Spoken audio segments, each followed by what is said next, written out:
evening, visitors. Welcome to the Australian War Memorial's last post ceremony. My name is Troy Clayton, and joining us today from the Royal Australian Air Force is Pilot Officer Matthew van der Vloot. We warmly welcome the family of Private Clifton Percival Smith, whose story will be told shortly.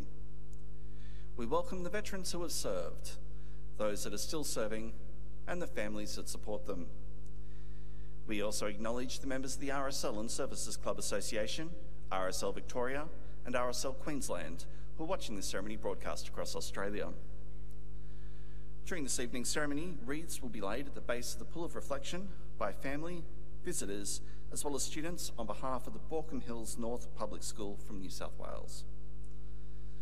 Please stand and join in singing the National Anthem.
Thank you, students. You may be seated.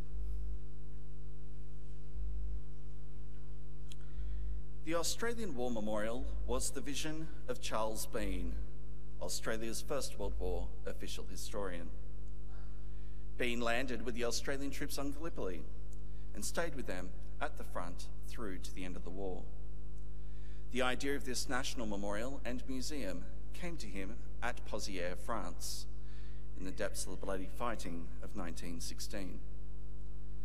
Bean's idea was that this would be a place where families and friends could mourn their loved ones buried in faraway places. It would also be a place that could help all Australians understand what these men and women had endured and what they had done for us.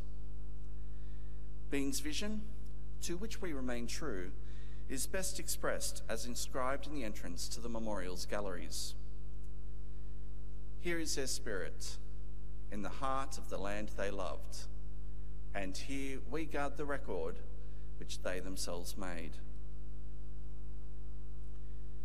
Tonight, we'll read the story behind just one of those on the Roll of Honour, which lists the names of more than 102,000 men and women who have given their lives for us in war and operations for more than a century. But first we present a lament, Flowers of the Forest. Wreaths or floral tributes will now be laid at the base of the Pool of Reflection.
Today, we remember and pay tribute to Private Clifton Percival Smith.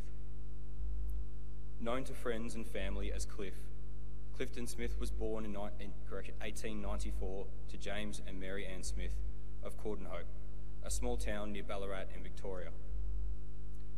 He attended the local state school for 10 years, according to his father without missing a day, before going on to work as a labourer. In June 1916, the 22-year-old Smith enlisted in the Australian Imperial Force at Ballarat. After some initial training, on the 11th of September, he left Melbourne on the troopship Euripides, bound for England, with reinforcements for the 8th Battalion. The 8th Battalion had been raised in the early days of the war, with recruits mainly coming from rural Victoria. After landing as part of the second wave on Gallipoli and fighting at Lone Pine, the battalion had returned to Egypt before entering the Western Front, fighting at Pozières and Ypres. After training in England, Private Smith joined the 8th Battalion in France on the day before Christmas Eve, 1916. The battalion had just returned from the front line during a spell of particularly cold and wet weather. The men were thankful to be at camp. The Christmas puddings had been purchased with money provided by the Comforts Fund. In January, the battalion trained the new reinforcements at camp, formed a drum and fife band, and began preparing to take over a new sector of the front line. The German army had pulled back to the heavily fortified defences of the Hindenburg Line, and Private Smith had participated in the operations that followed up the German withdrawal. The battalion then returned to Belgium to join the great offensive launched to the east of Ypres. By August, conditions on the Western Front had begun to take their toll on Smith's health, and he spent some time in hospital with scabies. On the 19th of September, the 8th Battalion began moving towards their assembly point for a planned attack near Menin Road. Heavy rain had been falling and the ground was thick with mud, which caused delays and confusion as the battalion overtook and were then held up by the 7th Battalion. Sometime after 3 a.m. the next morning, intermittent shelling from the enemy began. After some coloured flares were spotted in the distance, the 7th Battalion was subjected to extremely heavy shelling. An officer and 4 men from the 8th Battalion attacked a strong point, taking prisoners and machine guns. The battalion continued to push forward and taking its objectives. In the early afternoon, an Allied triplane flying low brought down an enemy aircraft. Another was knocked out by a machine gun fire. Artillery fire weakened the Germans' resistance, and some enemy parties even came forwards to give themselves up.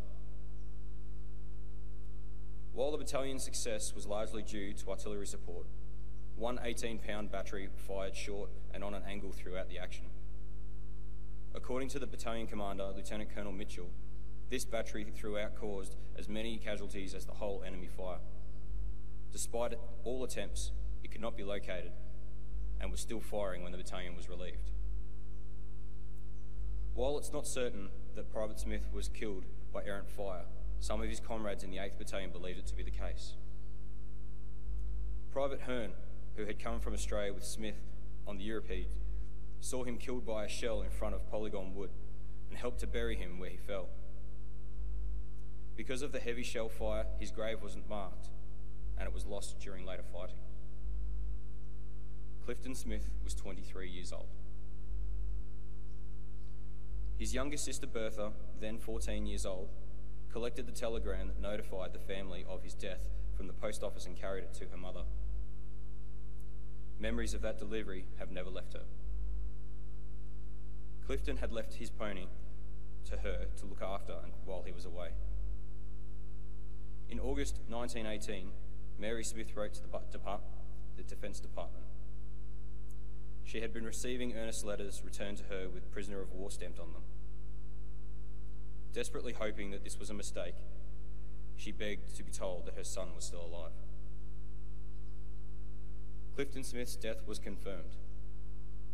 Today he is commemorated on the Menin Gate Memorial to the Missing, along with some 6,000 Australian soldiers who died in Belgium who have no known grave. His name is listed on the Roll of Honour to my right, among more than 60,000 Australians who died while serving in the First World War. His photograph is displayed beside the pool of reflection. This is but one of the many stories of service and sacrifice told here at the Australian War Memorial. We now remember Private Clifton Percival Smith, who gave his life for us, for our freedoms, and in the hope of a better world.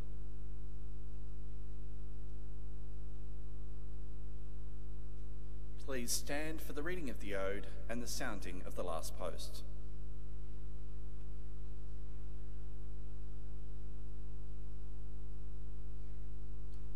They shall grow not old, as we that are left grow old.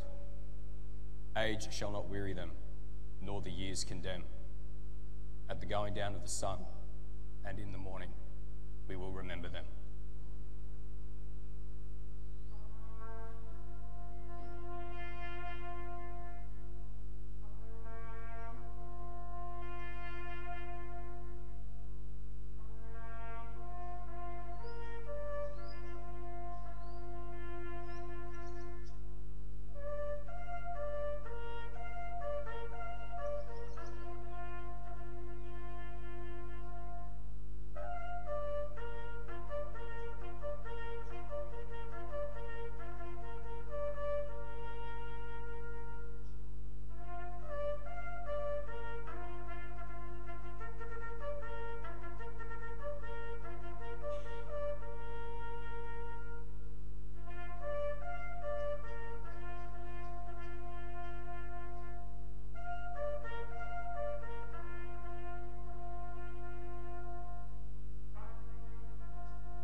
Lest we forget.